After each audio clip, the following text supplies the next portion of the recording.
Welcome back. This is another episode of Beyond Talk Chronicles podcast. This your boy, Go Villain Django, the 1 in 10,000, baby. And I'm with my lovely guest, beautiful Ayfaye.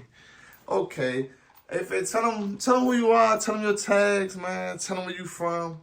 Give them all that good shit. What's up, everybody? I go by the name Ayfaye, aka Mad Art, on all social media platforms.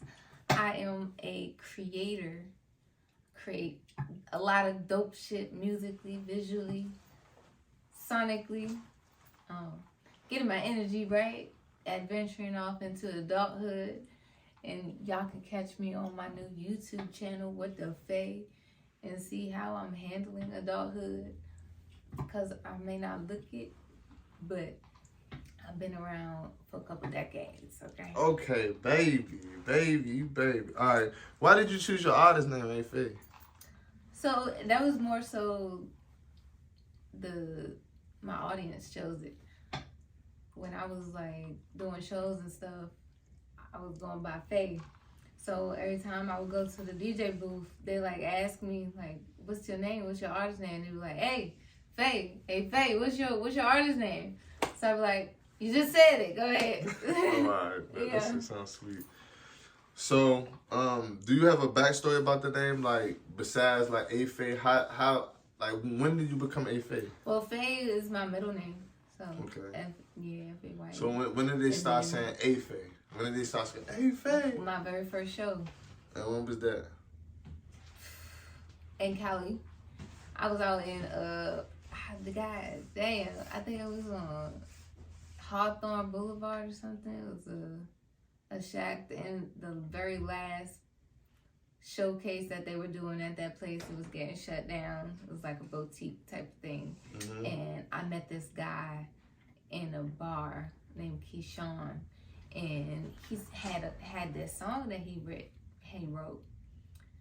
He was like, I was in there eating pizza one day, and he asked me, he was like, "Are you an artist?" I was like, "Yeah, I'm an artist. Like, I create music. I do a little bit of this, a little bit of that." He was like, "Well, I have a song that I want you to record for me. Like, just go put it down. I'll pay for the session." I was like, "Okay, cool. Like, I get your information, whatever." He's like, "No, like tonight." He's like, "No, I want you to come record it for me tonight." I was like, "What?" Like, okay, fuck it. So he got off. We got some pizza. He was working at some pizza place down in Koreatown in LA. And we went to the Red Room studio. The engineer was T. John.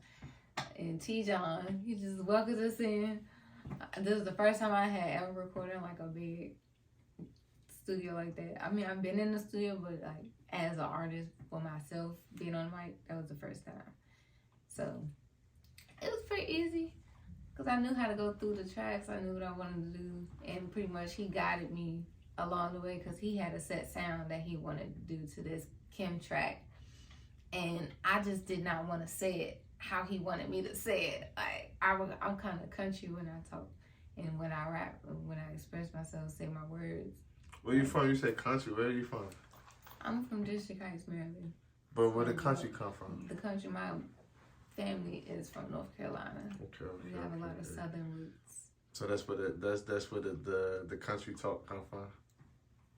Broken English. Broken English. So do you play any instruments? Yeah, I play the keyboard. Still learning how to play the bass. I suck at percussions, but I do. I could give you a drum beat with a pen. Like, yeah. That's for sure. How would you compare your sound? Who would you compare your sound to? I wouldn't compare my sound to anybody. I think I have a very unique energy about my music, and it's like it's different than what you probably heard before. But people have compared me to like Gene Aiko, or like, yeah, that's probably the only person or Erykah Badu. Okay, I can hear it. I definitely can hear it. Tell me, this is gonna be like tough because I did my research. So tell me about the song named Allen Song. Allen Song. Well, Alan's song came about last year. My little brother, he was like out on his own, venturing, trying to do what he wanted to do in his life, and I was proud of him for doing what he could. He was struggling with a lot of mental health issues and a lot of internal issues and conflict. So during that time, the advice that I would give him is to create music, because that's what helped me through and like kind of guided me when I was going through tough times, to have that focus. So he would write songs like that and send them to me. And so I was like, bro, like you should publish this. Like you could get some residual income. Show him all the different opportunities so that, you know, he could do better for himself. And that was his first song that I registered for him.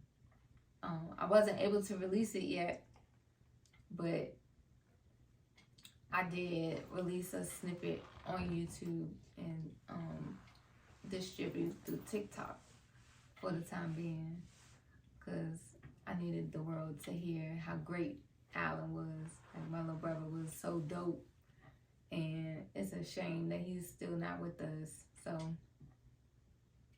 yeah, there's that. Okay, so what year did you drop that song?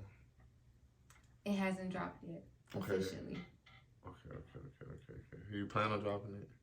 I do plan on dropping it. Okay, it's just it's a process with it, because it's very sensitive. Okay. So my song personally, I love the Alan song, but my song personally is Yams and 4 a.m. Is that how you say it? Yeah. Alright, you was talking your shit, and your voice sounded like real soothing and like smooth. It was like I would call that the red wine flow. red wine flow. Yeah, because I be sipping red wine and I just be getting in my jam sometimes, and that was just an organic type of thing that kind of transpired when me and was Profound Tour 2. When we were creating that song, it was just a jam. Like he was like, punch me in. He was on point with it, and we rocked out. Yeah, that's a lovely song. And the song Purple, that Crank 2, the message behind the song is so deep, even to like the sample. Like that's it. Like them two right there are like platinum hits. Facts. Purple, I wrote Purple when I was in jail. I did a little. I was incarcerated for a period of time, and at that time there was this new girl that had just came into the unit, and she was so scared. She did not know what to do. She did not know what to expect, and like she was just frantic, and like I would sing at night, kind of calm the crazies down. And just because I didn't have shit else to do, singing was something that I could do. They could do anything. Like I could do anything else, but you won't hear me, motherfucker. I'm here. And so I thought she was crying one night. She was in the cell next to me, and it sounded like somebody was crying. So I just started to like think of something comforting to say. And did it work? Yeah, it did. That song transpired. I put that with the hook that I did, and some other hooks that I made and created, and that became Purple.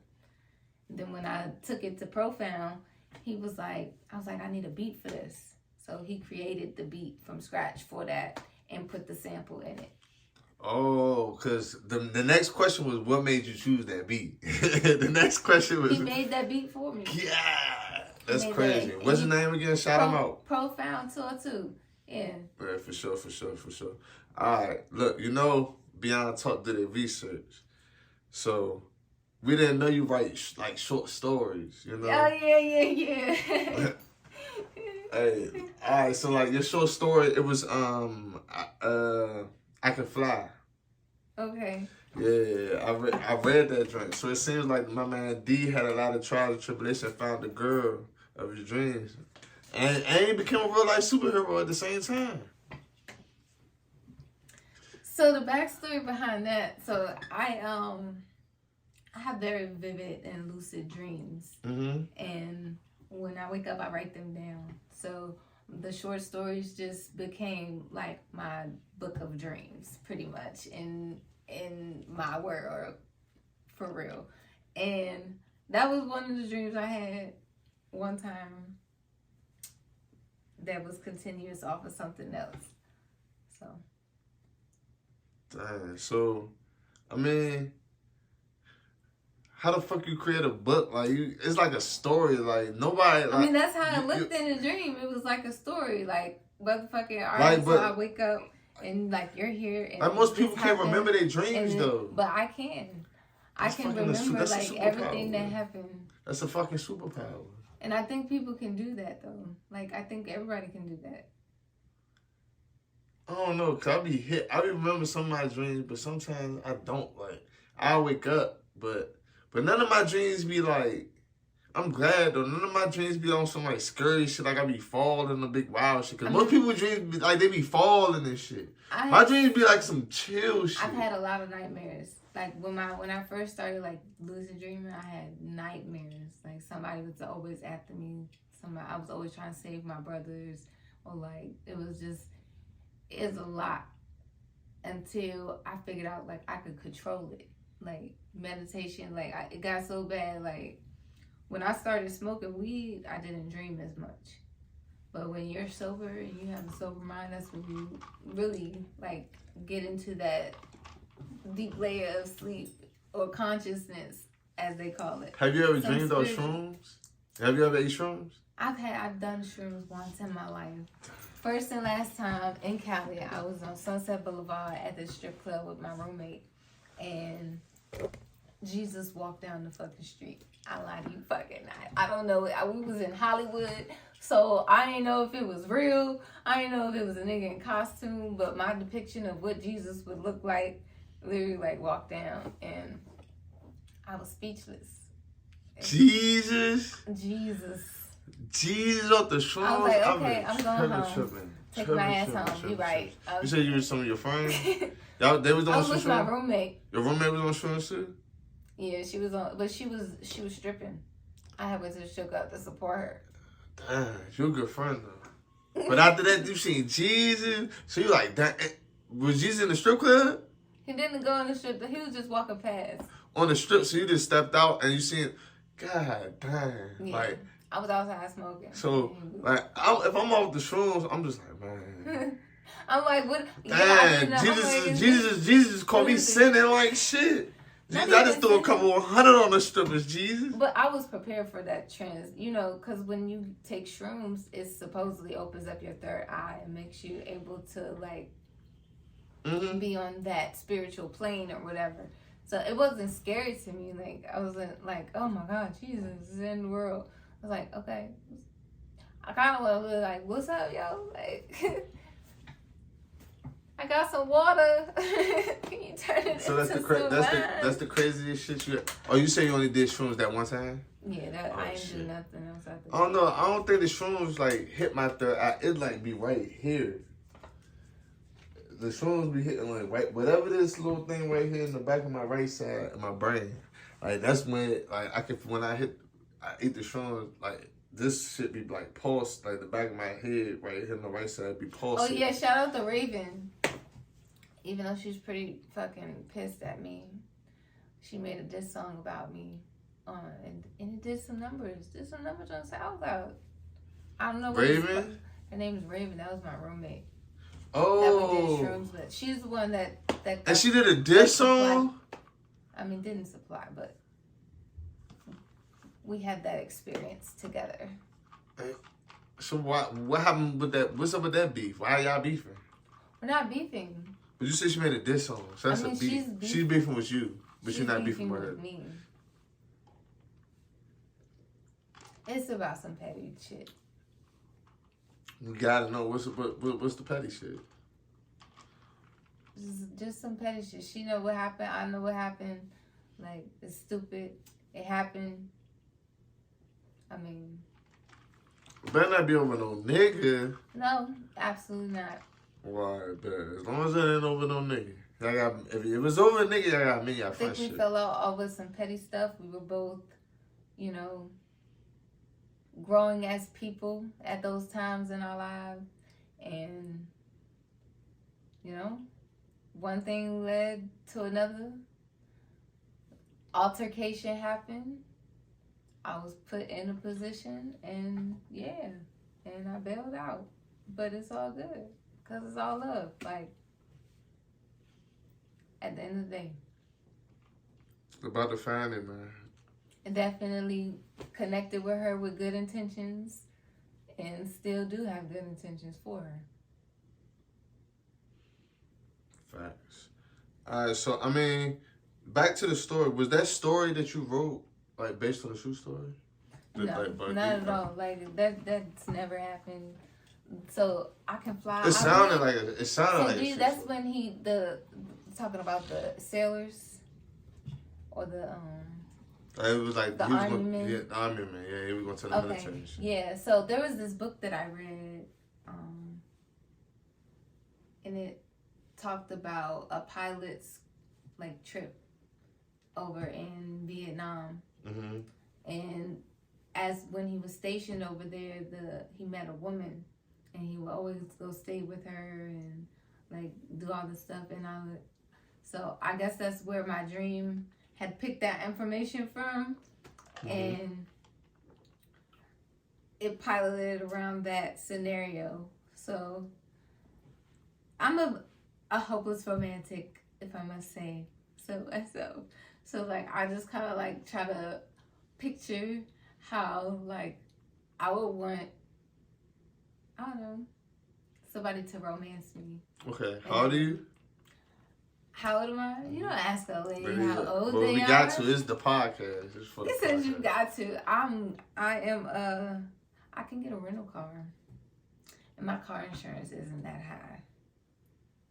Alright, so, I don't know, I give it... What my credit score is.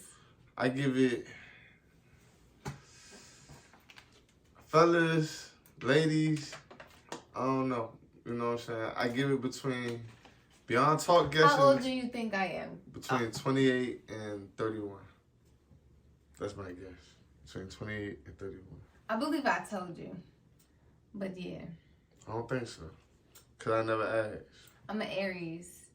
Aries, ooh. That's what I am. So... The first. The first. The first and the firest. Yes. Mm. And that's coming up right around the corner. We're right on the cusp. Those stars are aligning. March 30th. I'm really, what's that, the year of Aquarius? Isn't this the year of Aquarius? We're in Aquarius season. Dang, Beyond Talk me knowing some shit. I be knowing some shit. And like the retrograde and all that other shit. Like, when does the moon go in retrograde and all that? Like, with the stars. I be trying to be hip. I couldn't tell you off the top. Do you know your numerology number? Like, do you know your life path number? 333. So you, what's 330 93. So what's that? What's 333? What's the master? That's a master number. Actually, what is? Let's see. Hey Siri, what does 333 life path number stand for? It's a master number.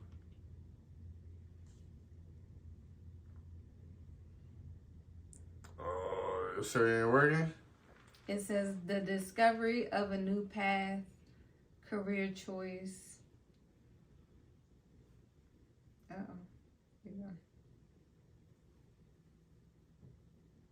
Oh, the discovery of a new path, career choice, or significant life changes. Yeah. These new beginnings will bring you true happiness, but to achieve them, you have to keep working hard and following your current path. The universe and angels want you to keep striving for success. Everything else will work out naturally. Angel number 333 is the universe and angels' way of explaining you this fact. Yeah, we be knowing a little So shit. yeah, I see a lot of consistencies with the number 3 Okay. in my life. Yeah. Yeah, so if you ain't know, you know Nikola Tesla is? Now I'm not talking about Tesla who made the cars. Mm-hmm. No, the actual Nikola Tesla is? Nikola Tesla, yes. Alright, so he built a lot of inventions and Okay. like he had an invention that had free electricity. So I don't know if the government killed him or not, but when he died, they took all his patents and everything. But he had a way to make free energy because the air that we breathing is electricity. The solar and And everything creates yeah, energy so around us. he found a way to do that. They killed him and took his patents. So not the Tesla that they hit now, that's just a wash down. And that's not the real Tesla. His name is really Nikola Tesla. Facts. I think he was on to something. Hmm? I think he was on to something. Yeah. I'm pretty sure. So does you writing stories go hand in hand with producing? I mean, it said that you produce for Easy Streets, live at the District Vodcast. How was that experience? Well, in a way, but no, not really, because when I'm writing stories, it's more, I already have like something to go off of, like because I already seen it. All right, Like, but are your true. stories based on true experiences, or is just your imagination, or what you Just what I dream about? Okay. So that would be that I've had dreams that actually transpired in real life, Same. like foresight type of things, but I was very unaware of how it would happen or when or why, you know. So you say you're more on the spiritual side, I am very spiritual. Or religious? I'm not religious at all. I actually Spiritual. do not believe in religion. I think it's made up. I think it's just like money. It's just a term taught to confuse you. You know, everybody believes something. Okay, so you believe in like what type of spirituality you believe? Like you believe in tarot cards, like the chakras, the horoscope, numerology. Is a I bunch believe of that whatever you believe, you can make it. You can make it reality. Whatever your mind is open enough to accept. Okay, the metaphysical world. Absolutely, 100%.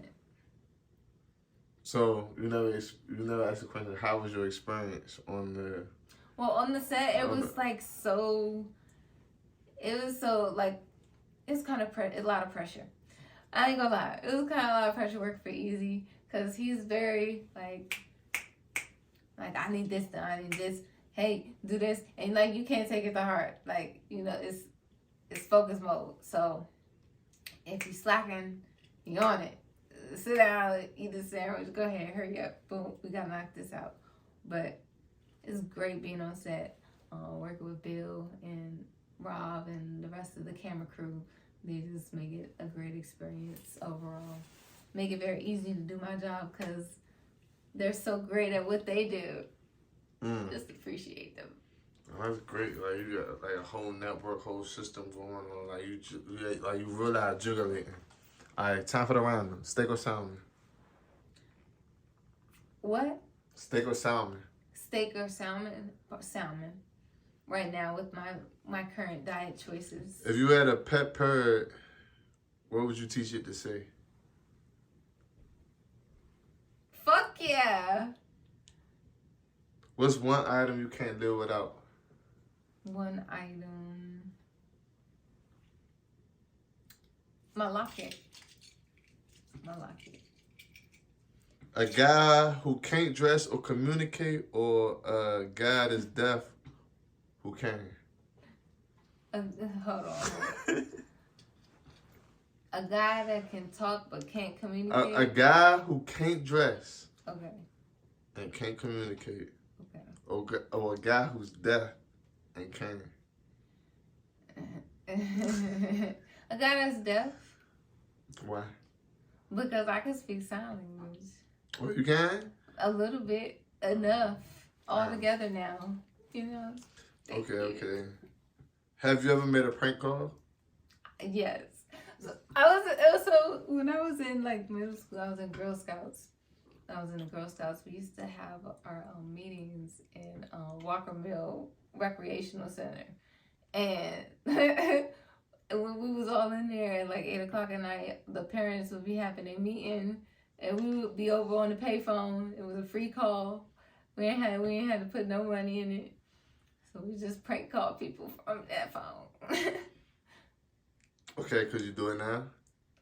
You want to prank call somebody right now? Yeah. Hold up. Hold on. But when you prank call them, though, you gotta act like a Chinese lady from the curry out.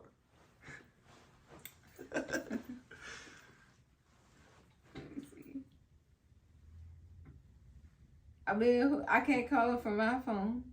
Got call Can from, I? I gotta call her from a block number. you call from however you want to do it.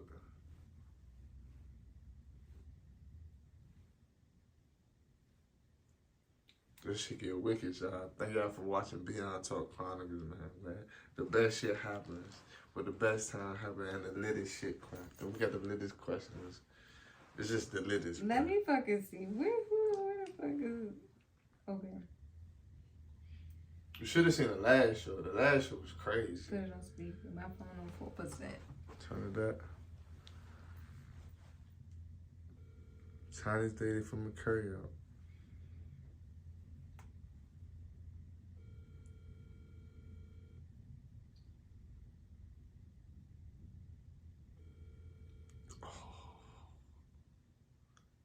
He no answer. You know, answer, you gotta call somebody else. Damn, you gotta call somebody else. Fuck it. Okay.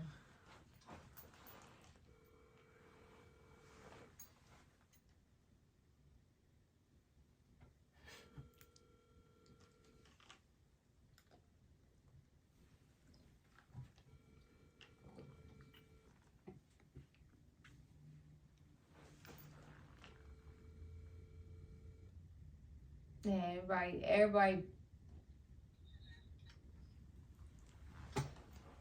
You order shrimp fried rice?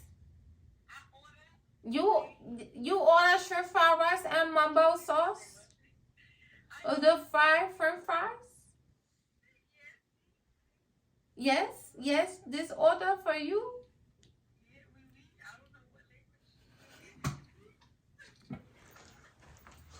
Or did you want the shrimp and broccoli?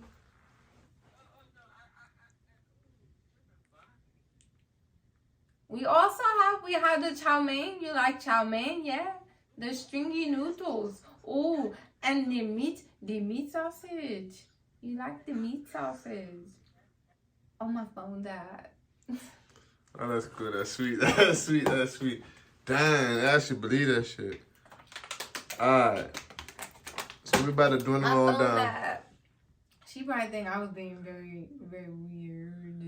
If you were a shoe, would you be the left or the right? Yummy has been a part of, let me just say this real quick. Yummy, I'm so sorry, Yummy. Yum Dada, yeah, period, point blank. And we got a song coming out very soon. First, you heard it here first. Yo, Miss Yummy, I'm so sorry. This is the second time she's been victim to one of my podcast pranks. Damn. She's always such a good sport, though. Thank you. Alright, so back to the question. If you were a shoe, would you be the left or the right? If I was a shoe? Would you be the left one or the right one?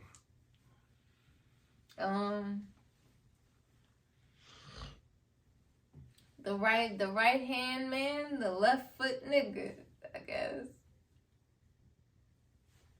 Okay, winter, spring, summer, fall. Winter, spring. I prefer the fall weather. Because I don't like when it's very hot. In the spring, it's very, in the East Coast, it's kind of mild. It's very rainy. You don't really know what you're going to get. It might be cold. It's just weird. Yeah. Okay.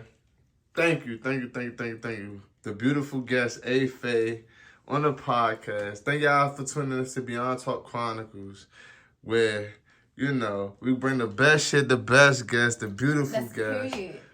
Ayfaye came through, man. Man, tell them your tags again, man. Man, make sure y'all go follow me at _Maddart. That's MADDART. Also, follow the Academy DC and Easy Street at Easy Street. Live at the District Podcast. Excuse me. On YouTube. Go subscribe to the channel because you do not want to miss the very first episode is dropping on February 1st with our boy White Boy from Rare Essence Band. So y'all tune in. Let's get it. Peace. Thanks for tuning in.